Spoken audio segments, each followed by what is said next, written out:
welcome back everybody, it's me, Gunmanza92, and we are back today with Gran Turismo 7. If you like the video, please hit the thumbs up button and leave a like. Don't forget to subscribe to my channel and my content if you haven't subscribed already. And if you do subscribe, thank you so much for subscribing and supporting me, my channel and my videos. And don't forget to hit the bell so you don't miss any of them as they drop onto YouTube. So yeah, we're back today with Gran Turismo 7. A little bit of a different video, hence you've got me here introducing the video. This is pre-recorded footage that we have recorded previously that I sort of kept in the bag just in case we had a little bit of a lull to a point where we weren't able to record some footage. So that time has come. We haven't been able to buy as many of the vehicles when we want to, well, when we were on playing the game that I would have liked. I want to try and do at least 2 cars a video, so we might have to segregate it and do 1 video per, or 1 car per video, just until we can unlock as many as we can. But for now, we do have the licenses to complete. So this is the International B license. I hope you enjoy it. If you do, as I said, please hit that thumbs up button. But yeah, I will drop back in straight away now with our re-recorded footage and my voiceover for that. Okay, so here we are. License Centre International B license. We head to the first race, which is the B1 Racing Line Input 1, where you learn about the line to take round a long corner. Most important thing about long corners is to avoid losing too much speed. Use the throttle to keep your car stable and experienced. So, Chevrolet C7 from 2014. This is our second attempt at this one, or this was my second attempt at this one. We needed a 17.6 first attempt. I believe we went off on the exit of the corner onto the gravel, and of course if you leave the track during these, as we get around that corner there and cross the line on a 17.264. So we get our first goal, the intermediate 1, done. So, heading straight to the next one. We top our friends' rankings. We complete our first session. We get 6,000 credits and 1.2 driving marathon miles. That at this time we had already completed anyway. So, the IB2, Racing Line Intermediate 2, at the Daytona International Speedway. So, you'll learn how to smoothly connect the apexes of corners. This challenge involves the consecutive corners that follow the high-speed straight of Daytona. Focus on increasing your exit speed from that corner.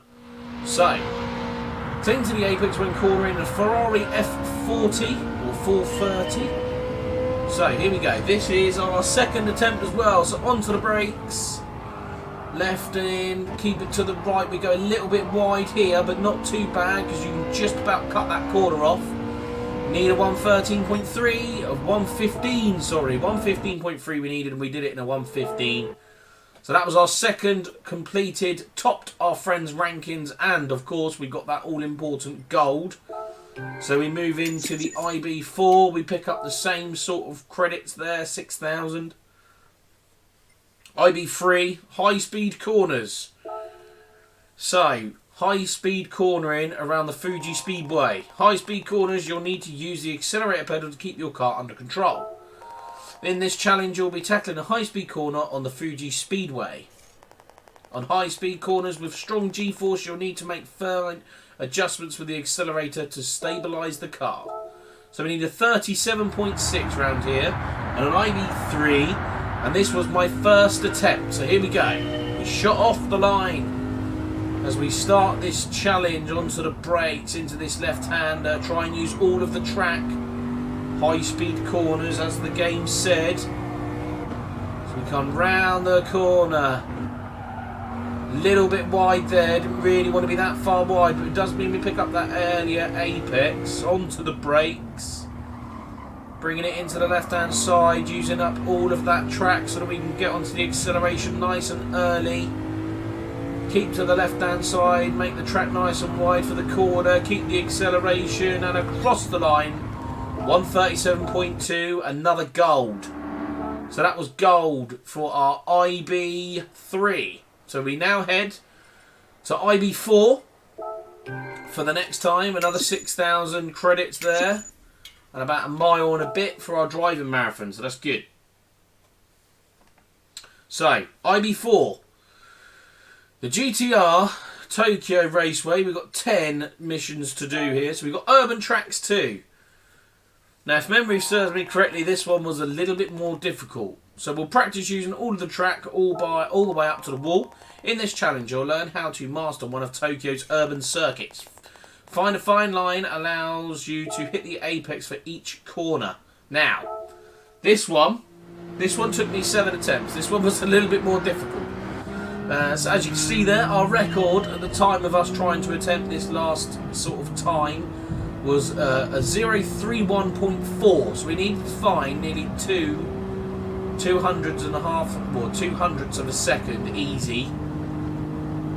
As we make it around this right-hander, it was this corner here that threw us off, with the car getting a little bit squirrely, as you can see there from our Ghost, costing me the exit speed out of that corner, which then cost you the momentum coming down this straight.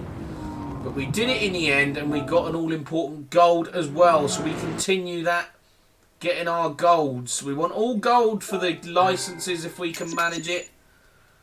7.1 marathon for that one, as you can tell. That took a little bit longer. So I5, here we go. Dirt driving intermediate. We're not a big fan of dirt rally in this game, so you'll be learning to turn nice and early on a dirt track. You'll need to start steering nice and early on dirt tracks. If your car is angled too much towards the inside of the corner, be sure to counter steer into the corner. Okay, so we've got to get a 34.8. As you can see there, my quickest time at the moment was a 1:35.9. This was our third attempt here. Second attempt, we went straight into the wall. First attempt, we managed to get round, so that was good. As we break into this corner, you can see me there snapping the steering wheel, trying to get as much speed round these corners as we possibly can. So we flick it left. Keep the car turning, get a little bit of understeer there as we come into that corner, where you should get oversteer in these rally cars. We didn't get much there. So you can see the Ghost in the background there as we cross the line with a 34.6. Another gold. Another gold, so that's good. As we head out of IB5, I believe that was, and head into IB6, which is cornering in the wet intermediate. So we don't mind the wet in this game. It's been well to us, in which you'll develop some advanced accelerator skills. So go easy on the throttle when cornering in the wet, of course. Your car is sure to spin out if you slam too hard on the accelerator. Ease off the throttle if the car starts to turn to the slide. Okay, so 39.3 we needed. We hadn't set a time just yet. In fact, we haven't set a time at all because this was my first attempt. So, starts. Here we go. 39.3. You can see the car wanted to kick out there straight away as we start accelerating. This is, of course, the Red Bull Ring in Austria. So, because we managed to keep some of our tyres on the track when we went off track there, it doesn't count as a fail. If all four wheels leave the track, it is a fail. So we go a little bit wide here, which costs me coming out of that corner. As you can see, a slide there, sliding about all over the place in this wet weather. But we're coming up to the checkpoint now, and we come across on a 139.1, which is another gold. So that is gold for the IB6 now. On top of our friend championship. I know I haven't said that for all of them, but I haven't really been looking. So yeah, we now head into IB7, I believe. Racing Line Intermediate 3. Around the Nürburgring. So it's going to be a section of that, I'm assuming. Where you'll focus your attention on corner exit speeds. Okay, Fraga. Corner exit speeds. This challenge features several of Nürburgring's corners. You'll see that the last one followed by a nice long straight. Maximise your exit speed from the corner is going to be essential. So we need a 28 dead. As you can see at the moment, so this is my 6th attempt, and you can see at the moment we were doing a 28.2. So again, we needed to get at least 2, if not 300 a second. You can see we got time on our Ghost there in the mirror. So we do gain some time that lose it again on braking, but we don't go as wide as we did previously for our quickest lap. We go a little bit wider here, but it's not too bad because you can hold it on the exit. And as we're flying down this main straight, you can see it massively in the distance there. And we cross the line at 27.5, another gold. So at the moment we've got all golds. That's what we're aiming for. As we've completed IB7 now, and we head into the IB8 challenge. And the IB8 challenge is consecutive corners, intermediate, for a Mercedes AMC. And I believe this is my only attempt, so our first attempt here.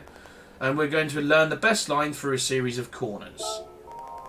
Find the line that allows you to maintain your speed through the series of corners. To start with, think of the 4 right-hand turns as one big corner and trying to connect them all. So, here we go. This was our first attempt, like we said. We needed to do it in 20 seconds flat. We've done this racetrack a few times as well, as you guys would have seen, those that have seen the videos and those that have kept up with us around our Gran Turismo 7 series would have noticed we've done a fair few laps around here, so it wasn't that difficult to know what was coming or where to go on the track. So we managed this one really easily and just got the time in a 19.957. So that was the IB8 completed as well, so that's good. We exit out of that. We gain another 8,000 credits. We don't really need driver marathon because it was already full. But we now head into the IB9, which is corners with elevation. So this one is really difficult. Here you'll learn to move your car, how a car moves differently when going uphill or downhill. Cars will handle differently on corners which have elevation changes. Generally speaking, it's more difficult to turn when going uphill and it's easier to spin out when going downhill. Pay attention to the gradients of the track and control your speed. So, this one was really difficult. I actually found this one very, very hard. This is well over 10 attempts to do this. 18.9, you can see there, 19.1 was my quickest time. As we come into the right-hander now, wide entrance, tight exit is the trick, as we finally found out. It was coming out of here that we had my problem. Coming out of here, we just had no grunt in the car whatsoever. But we did it on that time. 18.8 and another gold. So another gold. Yeah, that took us a fair while to attempt that, to complete that one. That was a hard effort. That was a hard challenge to do that one. Definitely the hardest challenge we've had so far on the licenses. So, we've passed all the tests from 1 to 9. Congratulations. Alright, Commander 92. Now it's time to take on the IB10, which is applying the racing line. Around the Trial Mountain circuit, so another circuit we've done rather a few on. So it's the final examination for the International B licence. Pass this exam and the licence is yours. You've learned all about variety of different corners, and the final exam, I didn't get that last bit. Focus on your exit speed. When the corners feature a change in elevation, focus on keeping your car controlled. I'm rooting for you. So, we needed to do this. This is my third attempt in this one, mainly because we kept hitting the sidewalls. We need to do a 42-second dead. So we come into this left-hander, get a little bit of a kick there from the rear, trying to come round on us. We do go a little bit wider than I would have liked here. Trying to hug the left-hand side now so that you can keep this early apex, get a little bit of understeer, which pushes us all the way to the side of the track. Little bit of brake into this right-hander. A little bit too much brake there. Turned a little bit too early as well. Nearly collected the wall. You can get a nice long sweeping left-hand in, going quite quick through there with that downhill camber, so that's okay. This is just the main straight now, coming down to it. We needed a 142, a 141.8. So another gold. So that does mean we have gold in every single challenge. From 1 to 10, we've got gold in them all, which is brilliant. So, we get 10,000 credits for completing this license. And of course, we get our certificate that the International B license certificate is finally ours. We've got 2 left. International A and of course for Super License. So, the car we get for completing all of the challenges is the Toyota GR Supra. Congratulations on receiving your International B license. A new gift car is available for you. So that nearly takes us to halfway through 32, or level 32. And of course for getting gold we get an additional car. We get the Porsche Taycan Turbo S. which we did use in this challenge. We also earned gold in every challenge. Congratulations. A new gift card has been sent to your garage to celebrate this stunning achievement. That was a hard achievement, actually, because we nearly bailed. We nearly bailed on that BMW one. Congratulations on passing the International B licence. I'm Mika Heisel, a GT I can't even talk. Basically, he's in charge of the International A licences. And now we've got all of the criteria completed, we can be issued with an International A licence afterwards. So he wants to see our skills. So, that is it for today's video. A little bit of a different one. I hope you enjoyed it. We may be taking on the International A licence in the next video if we can't get those cars. But for now, that is it. Hope you liked the video. If you did, please hit that thumbs up button and leave a like. Don't forget to subscribe to my channel and my content if you haven't subscribed already. And if you do subscribe, thank you so much for subscribing and supporting me, my channel and my videos. And don't forget to hit the bell so you don't miss any of them as they drop onto YouTube. And I shall see you all in the next video.